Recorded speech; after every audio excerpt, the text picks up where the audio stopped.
Hey guys, welcome back to Warhammer 40k Rogue Trader. Not sure what that shaking was, but let's go back to the Coronis Expanse map.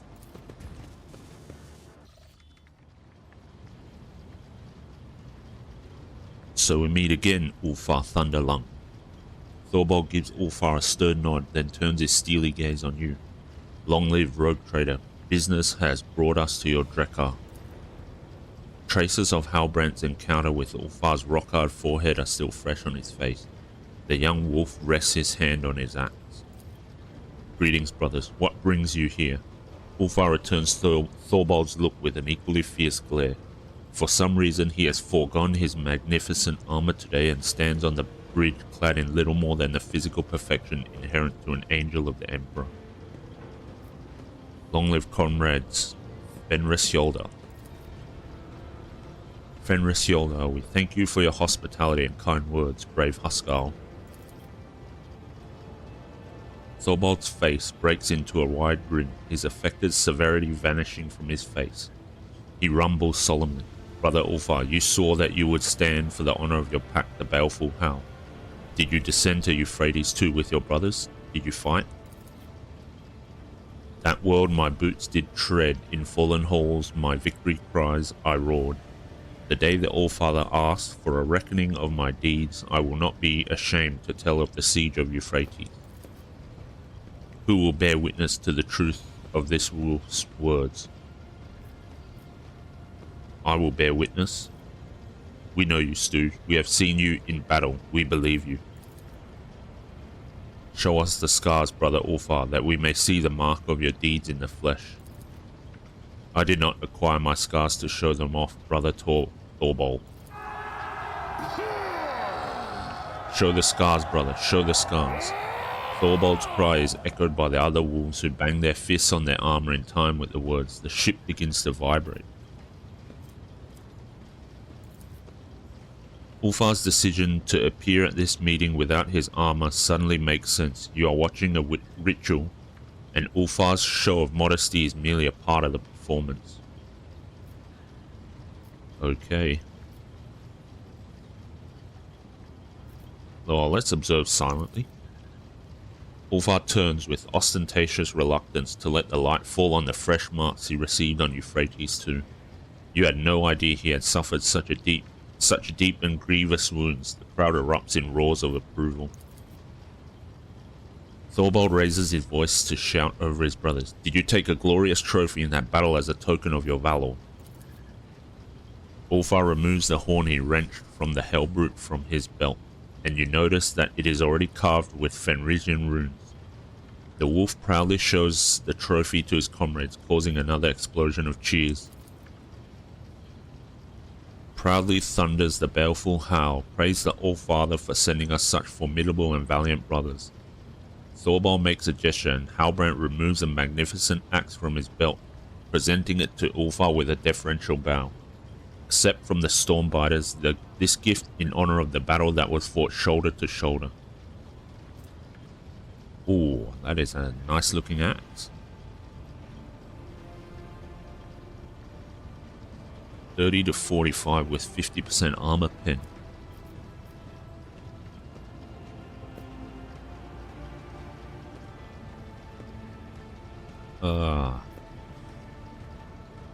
I see you have decorated your trophy from Euphrates too. With something of a flourish, Ulfar shows you the angular yet graceful script of runes that wind around and around the gleaming horn. When I return to Fenris, I will drink Mjord from this while singing the saga of my march into the Coronis Expanse. Give us a look at your new axe. Thorbold grins with pride as he looks upon the magnificent weapon. A rune priest tempered it in the blood of the despicable word-bearers who fell on Euphrates too. The blade is enameled with bone meal from the tooth of a Fenrisian kraken, and inscribed on it are the names of all the brothers of the baleful Howl pack. You know that a name inscribed on a Fenrisian weapon can mean different things, whether glorification of past heroes or commemoration of the fallen. Ulfar runs his fingers over the symbols, lingering first on one name and then another. You are no expert in Fenrisian runes, but you can make out these two, Arnulf and Skiadi.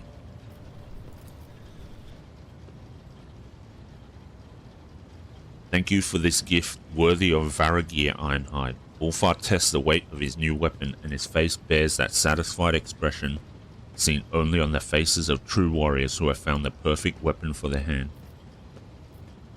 Thorvald, now will you tell Ulfar where to look for his brothers? The wolf hands you a data slate. The coordinates displayed on it are a monstrous distance from the inhabited worlds of the expanse. I will not stand in Ulfar's way if he chooses to go searching, but brother, you have proven the glory of your pack. Is it not time to sever this word thread?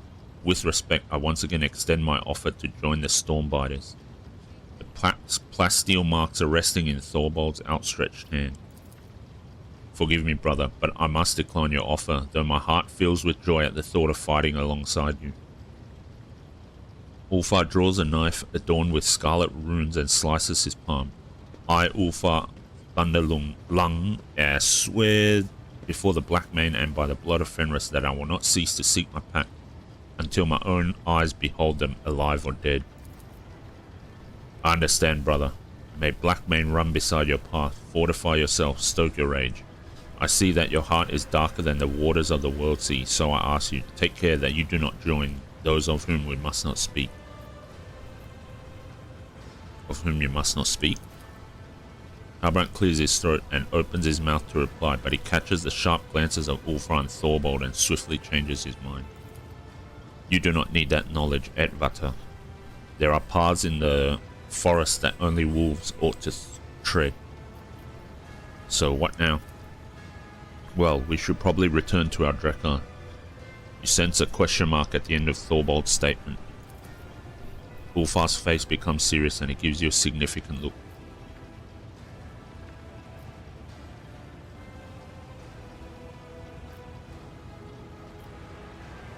I would hate to violate any Fenrisian traditions. You see to the arrangements. In that case, let the serfs throw wide the cellar doors and haul up the provisions. We will feast and glory in our triumph. The wolves burst into shouts of approval and someone with a gravelly voice starts singing a merry song. No doubt one about massacres and glorious deaths on the battlefield. The kitchen servants here are certainly no match for those serving in the Great Hall on Fenris, but the masters of this Drekar are not lacking in hospitality or generosity. A small group of space wolves is enough to fill your entire magnificent ship with clamour, shouts, and other portents of the coming feast. A formidable feast in which eating, drinking, and singing will be done the way wolves do all things, to their last gasp. Okay, so that was party time. Okay, so we don't... I guess we're not actually going to help Ulfar find his pack. I assume it's a long, long way away and it's outside the Coronis Expanse then, if that's the case. Let's see. Companion quests.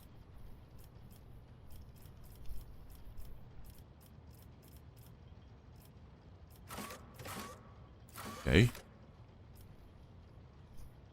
Wants to find his battle brothers. With the feat performed, the condition agreed upon by Ulfar and Thorvald has been fulfilled. It is time to demand that the... Yeah, okay. Alright, well, in that case... we have to wait for Argenta. I don't know where this is, either. And then demand answers by going to the Legis Palace. Alright.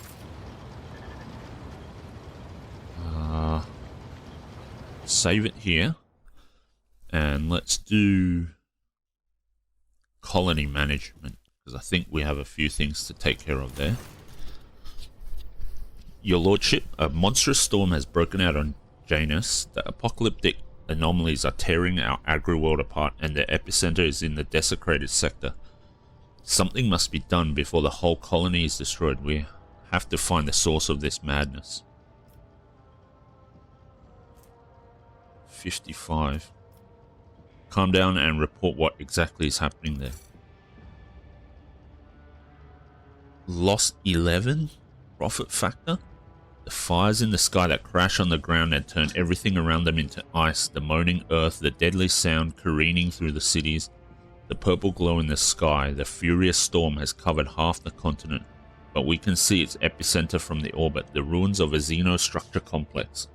What we thought to be the debris of buildings turned out to be a machine, and now it rouses from its sleep, shining the blue and purple lights from the spheres melded onto it. It is relatively safe only in those parts of the desecrated sector that have been scarred by a weapon. For some reason, there are fewer anomalies than in other places. The deadly spirits have become more material, and now everyone can see that they are not dancing, they are fighting. Fighting and chanting two names, Halcyon and Kese.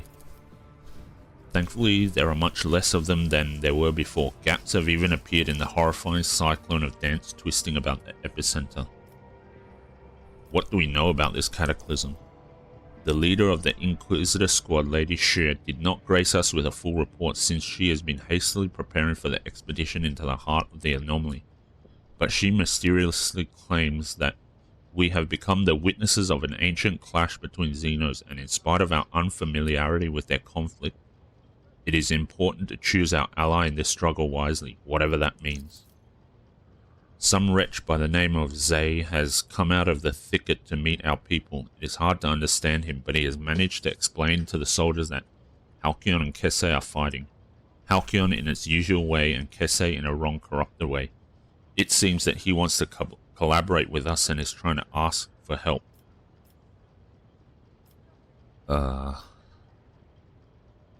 Okay. Help Lady Shear break into the heart of the storm. Have this wretch Zay lead my soldiers into forest. Ooh, don't know if I trust them. And then send the best enforcers. Let's go with third option. The escort squad reports that the people of Lady Shear demonstrate incredible skill investigating the anomalies and advancing toward the epicenter. Our people have reached the Xenos ruins that once served as either a palace or a gargantuan machine. They have encountered an extremely high concentration of spirits. It appears the spirits are fighting among themselves, with two particularly vivid ghostly figures among them. One of these prominent spirits radiates blue light and seems to be clad in Eldari armor. The other is engulfed in purple flames and clad in a Xenos ceremonial raiment. They utter sounds reminiscent of Eldari speech, but any attempts to translate them have proved unsuccessful thus far. It is an old dialect from a time before the fall. Order your warriors to aid the spirit wreathed in blue. It fights for Lilithan purity against the despicable sorcery.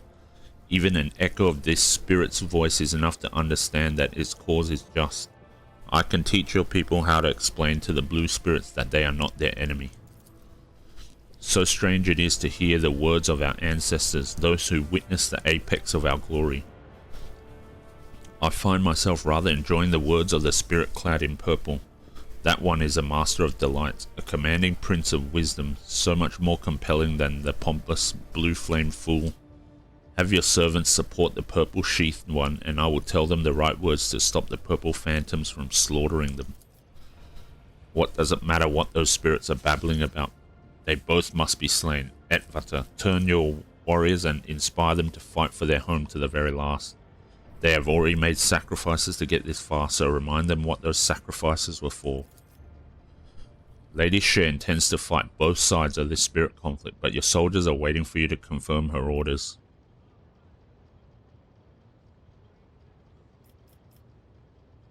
Purple told that they are fighting for Janus' future, one where the world is free from Ventrals. I'm ordering them to attack the spirits both kinds. Let's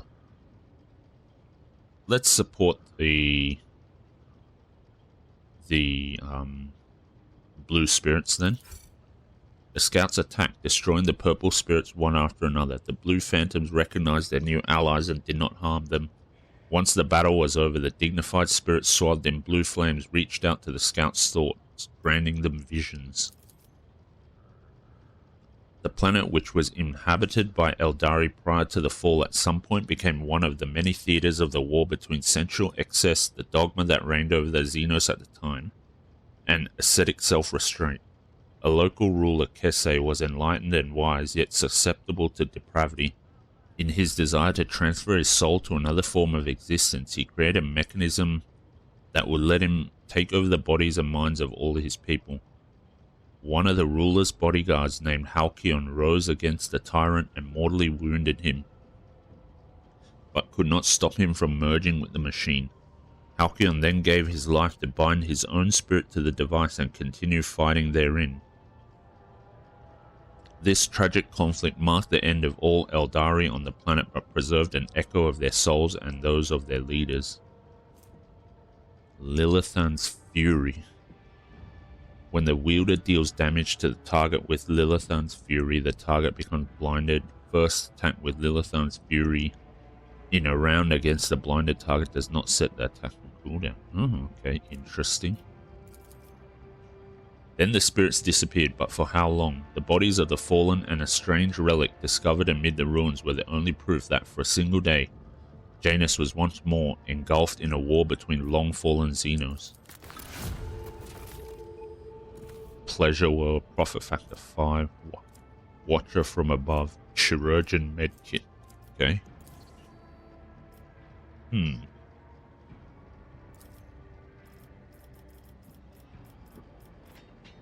Rank 5 is the highest, apparently.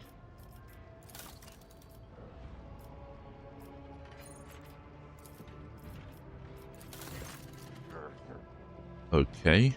Corruption has infiltrated Viabos 6 Lord Captain. The cultists of the Cult of the Final Dawn have agitated the convicts into a full-blown uprising, promising them a chance at escape. The planet's cargo port and warden facilities are now under siege. The cult conspirators do not personally participate in the assault. Not too long ago, they scurried into the mines, deep into the tunnels rife with Xenos corruption.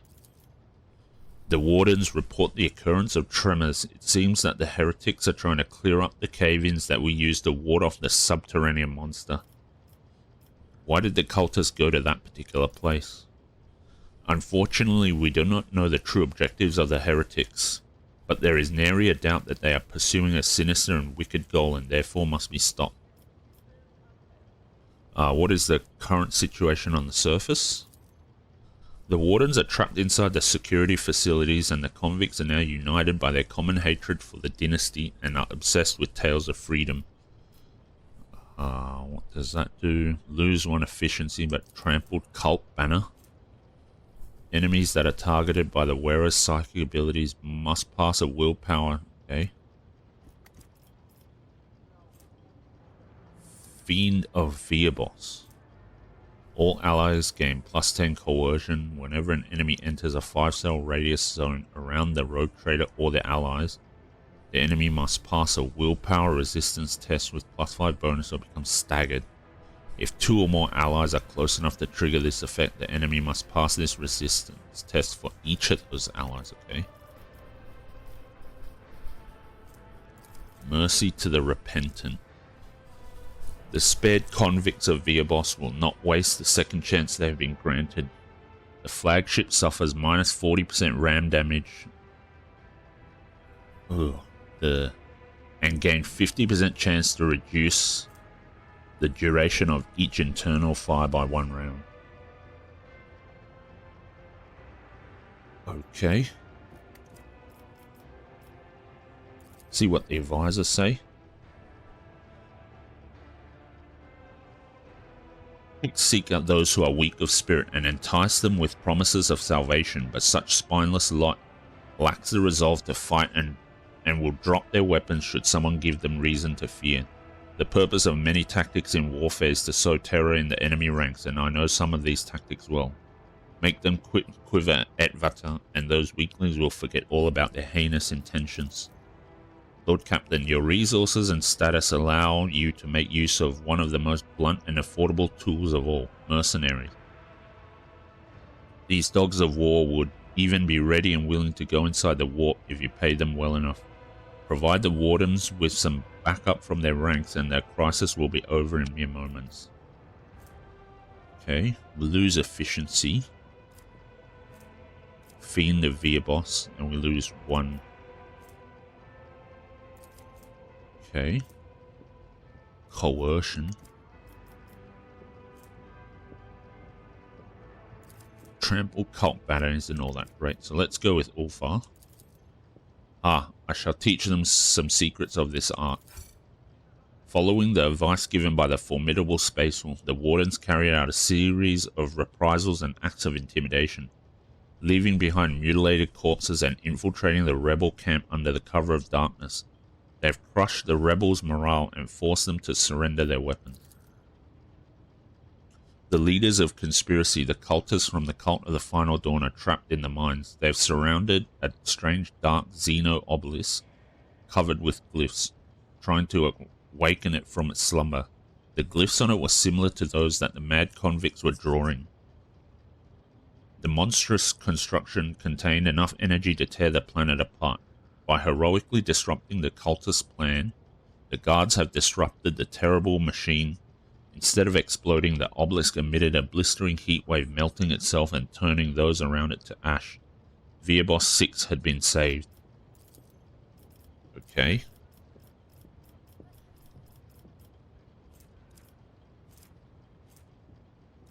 Oh, this is the one where we need to do other things in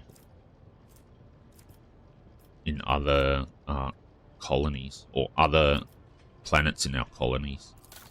Okay, alright. Okay. Alright, so let's go see Ulfar. Ulfar can get the big axe now. My instincts tell me to refuse. Give this task to someone lesser. Why isn't it working?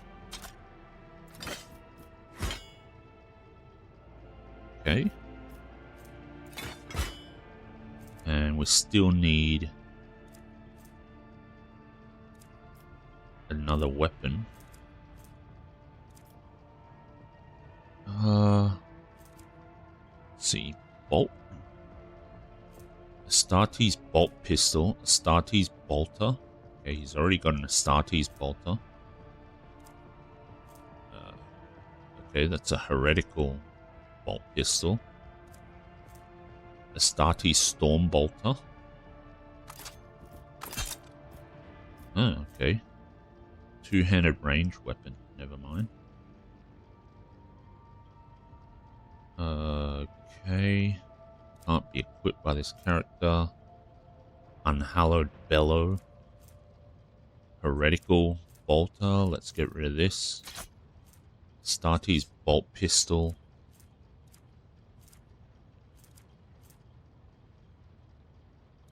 Okay. Well, I guess in that case, we'll just put this thing. And two-handed range weapon, okay. Well, I guess this is the only one we can have then. So that's fine. Not sure why it has to go in this hand, but it is what it is. Omni Specs. Hellbrute Horn Trophy. Probably won't be bringing Ulfar on any more missions unless he's a necessary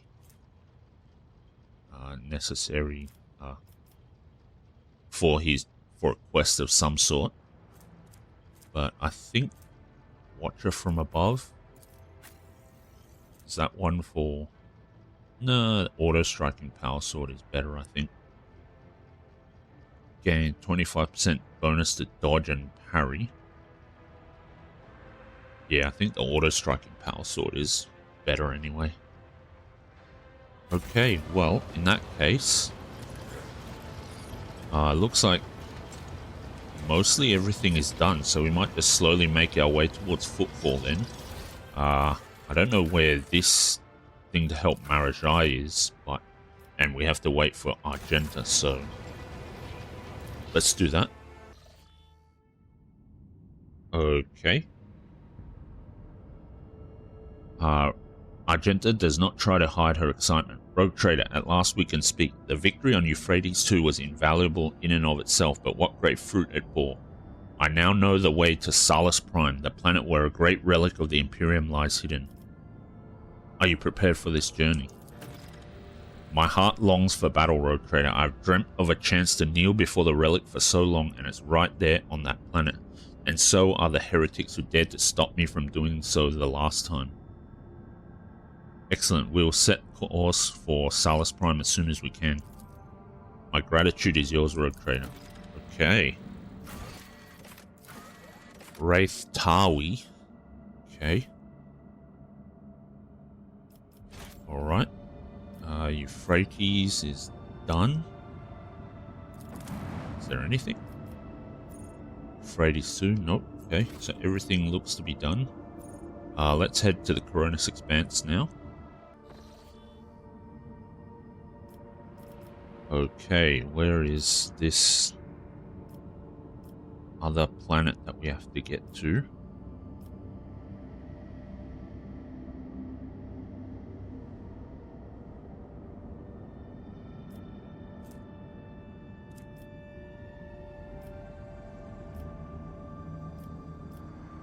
Okay. The mysterious planet and the sacred ship await Wraith Tawi. I don't see it anywhere. Is this something we don't have access to until we progress the story a bit more? Doesn't seem to make sense. Oh, there it is. Wraith Tawi is here. I don't know why we can't see it though. That's kind of annoying. Nola Septum. Okay, let's save it here.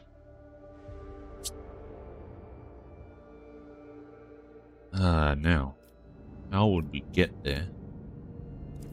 Porta Septentum, I guess?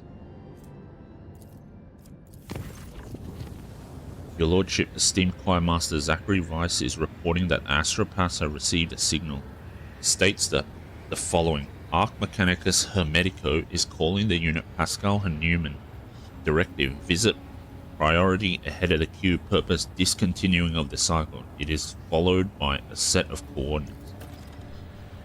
According to my data, the lost sacred vessel Hermetico is the flagship headquarters and last confirmed location of Archmagos Amana.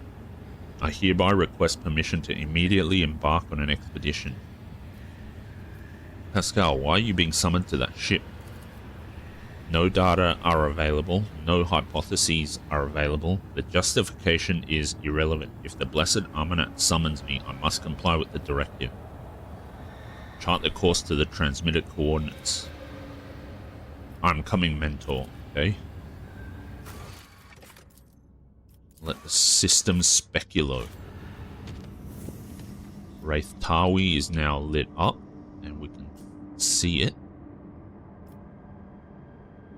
Where's this other planet?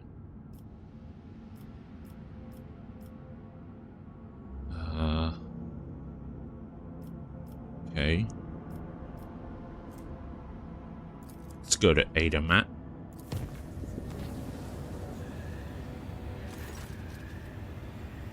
Catastrophe in the Omnissiah's hallowed halls. One of the few magi sent assigned by the machine cult to serve on the Von Valencia's ship has lost his mind.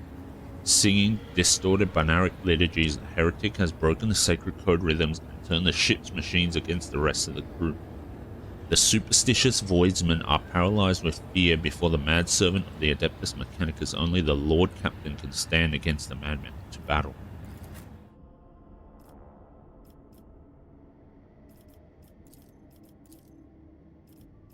Okay, apparently we gained 4 levels from doing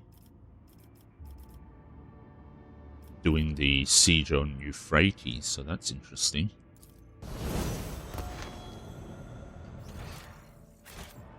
Okay.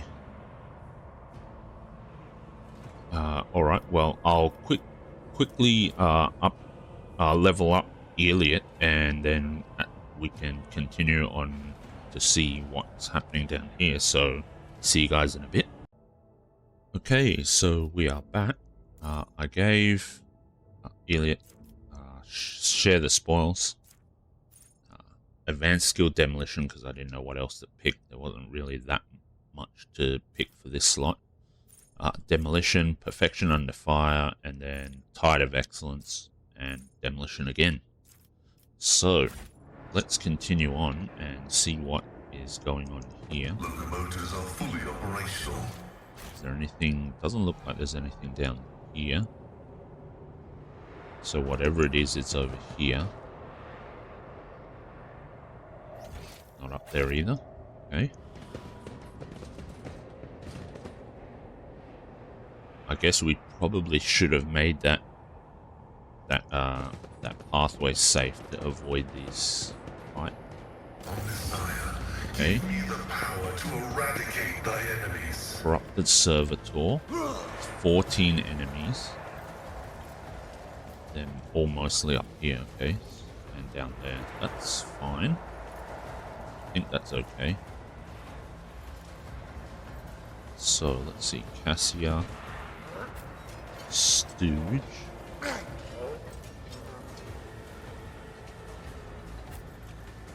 Abelard. Jay. Pascal. Elliot. And Jay can go here, so let's start. Okay. Let's go Pascal.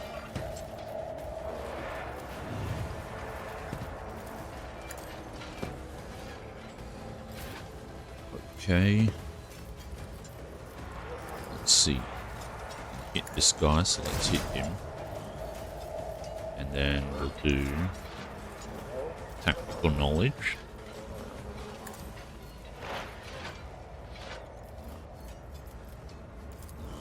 Joint analysis, and then we will prey on this guy, and I think we'll trail him too. Scriptural prognosis is favorable. Okay, and now let's see. Let's give Elliot a shot.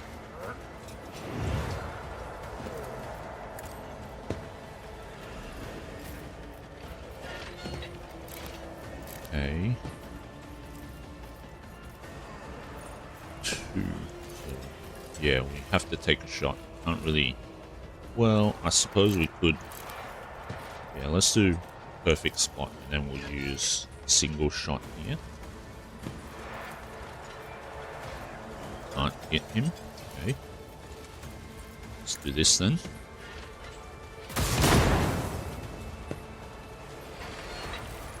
Not kill. That's okay. Got the trap down there.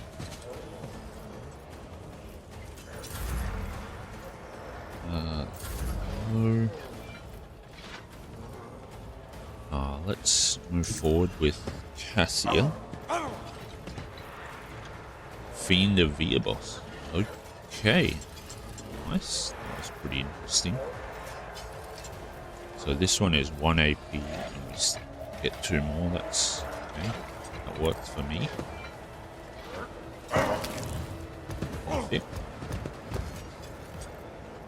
A lot of Fiend of Viabos triggers. That's way more than I expected. If you insist, Lord Captain, face the Navigator's might. And they did. Alright. Perfect.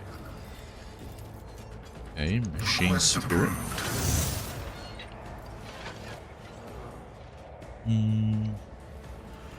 I guess we could go here.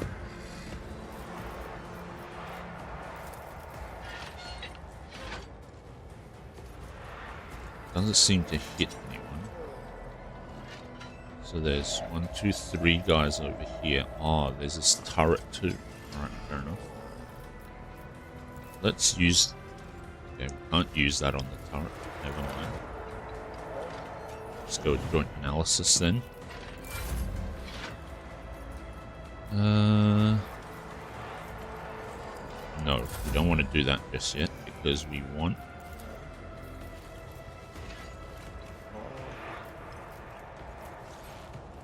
Because I want to drop this zone down here and I want to take aim on Stooge before we give him any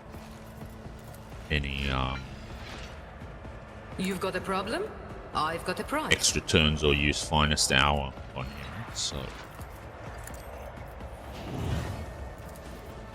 okay, take aim up and now you can bring it down. Perfect spot. I think I want to target the turret. Never mind, I can't target any of them. That's annoying.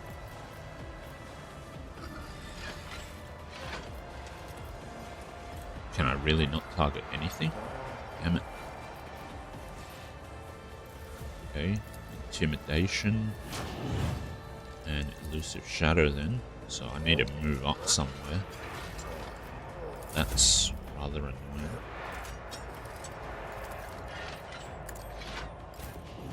Okay, can he attack from here? Yes. Can he attack from here? Yes. Okay, so I guess he's attacking from here then. It's a bit awkward. Let's put rear up over there now.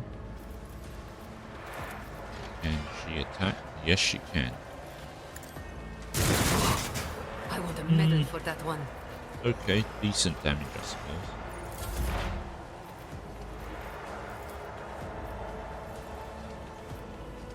Yeah, let's take out the turret. I think the turret is the bigger danger there. Oop.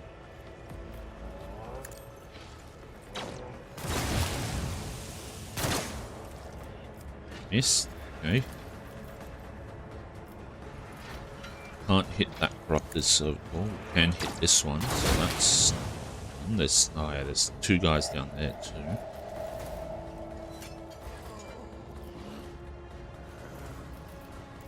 Knowledge.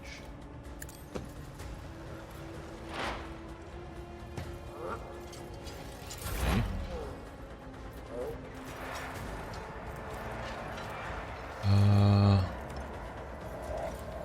Turret is dead. Tech priest. Don't like that overcharged servitor. That's makes me a bit nervous. Oh, I didn't put perfect spot. So let's do that then.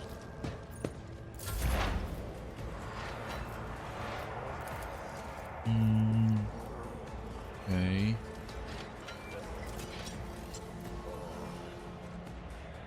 Wow, I don't want to go there. Put the trap down there. See if that'll stall up the overcharged servitor. Okay. Can Elliot hit the guys down there? No. Nope. She can hit these dudes over here, so let's do that. This tedium is beneath me. Did it hit? Seems like it did. Okay. Hit the turret, but not the tech priest in front. Okay. Let's put prey on the tech priest in front then.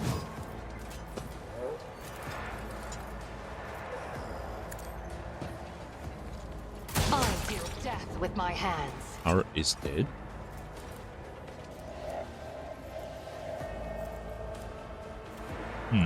Did it not? I guess it's not hitting the corrupted tech priest. That's a bit weird.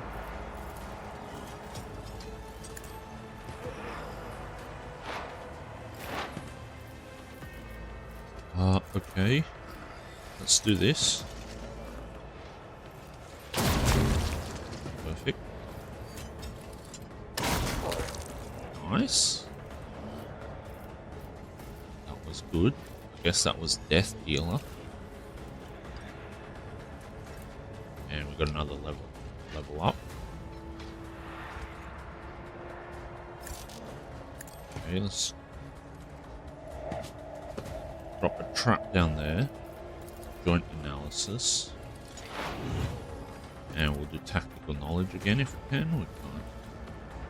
Okay, never mind. Doesn't look like we can hit anything. The servitors are not a real threat at the moment. Stun grenade, okay. Ooh, did 40 damage. Jeez. Okay.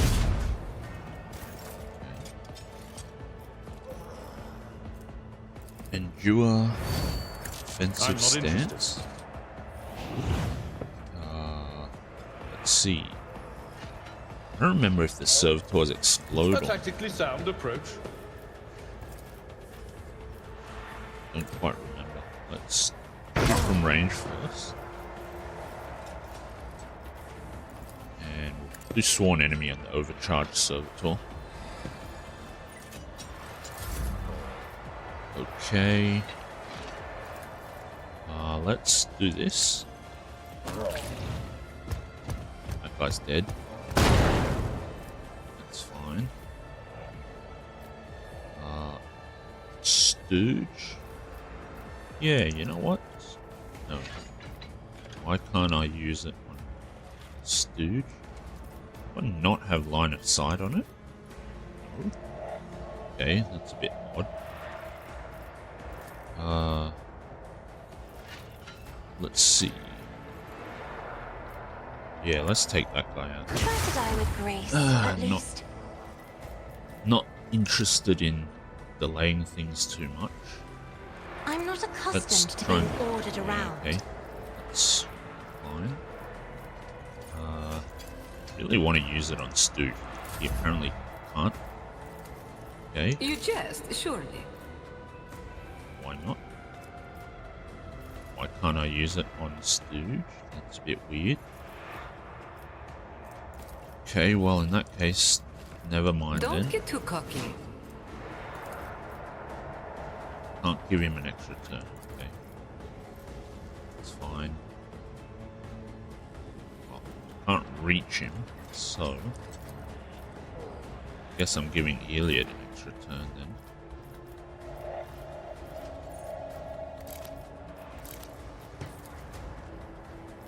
Can't hit that guy, but I can hit this guy, 100%. Easy does it.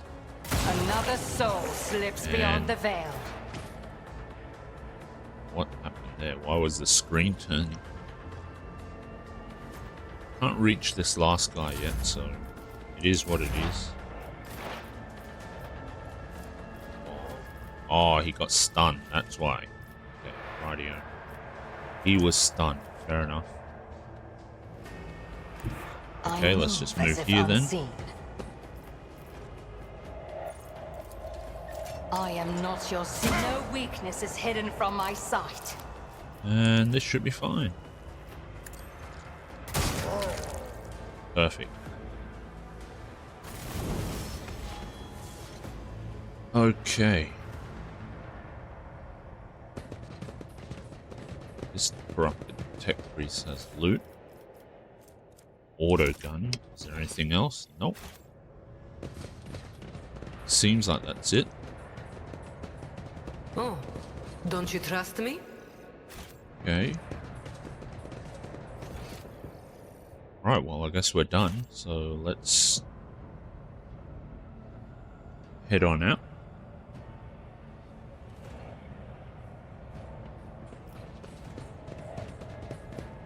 And I'll take care of the level ups and then we'll continue exploring when we get back. So see you in a bit. Okay, we're back again. I gave Elliot Uncanny Sight and Lorzinos because I couldn't take Demolition anymore. Inspire Courage and Persuasion for Jay. Pascal got Sharpshooter just for a bit of extra damage and Coercion. I gave No Heresy to Abelard as well as Coercion as well because he couldn't pick Athletics or Corrals. Cassia got Inspiring Speech and Persuasion. And Stooge, I gave him Stronger Together to give a bit of a boost to everyone. I guess except Elliot, and also took Demolition. So, let's head back to the Coronis Expanse now.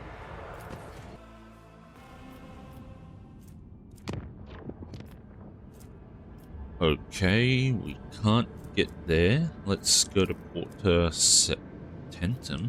Can we get to Wraith Tawi from here? The jump went smoothly enough, although many crew members reported strange incidents while they were asleep. They sensed someone approaching them and laying a hand on their forehead. Then the hand seemed to pass through their skin, through their skull, and with tender motions sorted their jumbled thoughts into some sort of order. That's a bit freaky. Everyone affected by the incident was horrified for a long time afterward. Resident Psycho Dira Talas, however, remarked with a grin that the tidying up had allowed her to dredge up a vital memory and find the left sock that had long been missing from her favorite pair. Okay. Wraith Tawi. Okay. I guess we can chart the course then. Let's make it unsafe. And head in. A scheduled service in the ship's chapel was interrupted in the most profane manner. The images of saints and martyrs depicted on the altarpiece started to move and stepped down from the canvas. The congregation was filled with terror and dozens perished in the stampede. The illusion disappeared on its own, but it claimed several priests and altar attendants. It is said their frenzied shrieks can still be heard echoing under the vaults of the chapel during prayer. Okay. And let's see, chart your routes. Okay, so the route was through Lepidus Mortius. Fair enough. Let's visit. Unknown anomaly. Okay. Well, let's scan the planet first then. This is it, Salis Prime, the place where I suffered my defeat. No, that's not right at all. It's the place where I'm to pass my trial. The augers are operating at full capacity, but the data we are receiving is limited. The planet's magnetosphere is hindering our scans. Fierce never-ending storms constantly ravage the surface. Relying on Sister Argenta's memory is the only way to find what we're looking for. It's an easy enough task. Just look for the tallest mountain on the northern continent. That is where we're headed. That mountain isn't a mountain. It is the very ship we are searching for. A ship that resembles a mountain? Yes, legends say the ship fell from the skies, yet it wasn't destroyed by the impact. What was it, I ask you, if not a miracle and a testament to the glory of the Imperium and its saints? The ship towers over the planet's desolate surface, encased in ice on all sides, but from up high it looks just like a mountain, majestic and lonely. What should we look for once we get to the mountain? Above all else, our mission is to search for any evidence of the accursed cultists who attacked me when I came here last.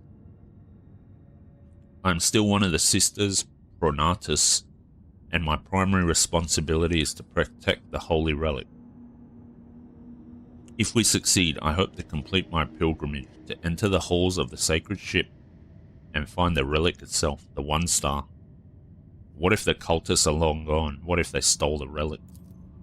Then I will chase after them to the ends of the universe through darkness, fire, and all the horrors of the war. Her voice is vibrating with anger, but a moment passes and she calms herself surprisingly quickly. But I do not believe that those rotten-souled scoundrels could have stolen the relic. It says plainly in the saint's hagiography that only one who is righteous and resplendent of heart can enter her ship. I know her power is greater than the most profane sorcery of cultists. What could they possibly do to match the workings of one who was a living saint of the Imperium? I must warn you, you won't have much time for this expedition. We are registering an increase in storm activity. The weather conditions are deteriorating rapidly. This isn't about rain or hail. The local storms can perforate a shuttle mid-flight. Everything in our path is a test, be it storms or heretics. My last visit to this planet ended with the arch-enemy's servants wounding me and claiming the lives of my brave companions. This time it will be different. You and I will fight side by side, Rogue Trader, and we will do what must be done. Okay, let's save it then. What is this unknown anomaly?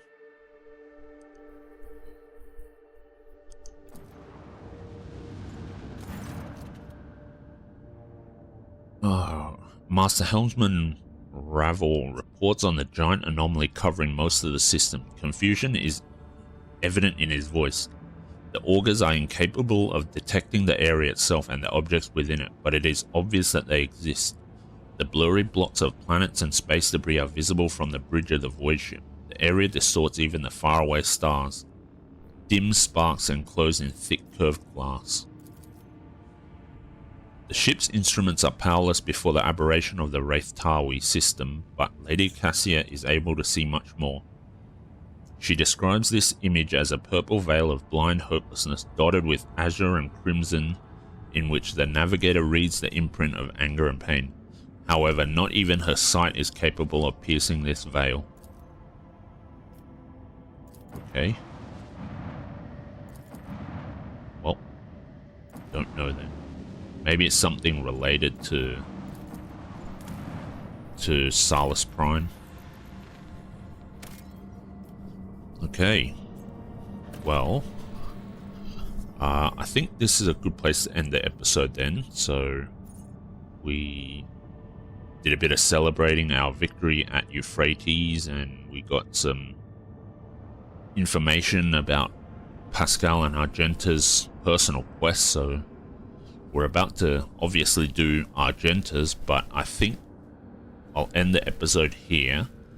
What I'll also do in between episodes is level Argenta up and equip her with some better gear. And then in the next episode, we'll just get straight into whatever is going on here at the crash site. And obviously Argenta's going to tag along, and we'll see what unfolds down on the crash site. So thanks a lot for joining me, and I'll see you in the next one.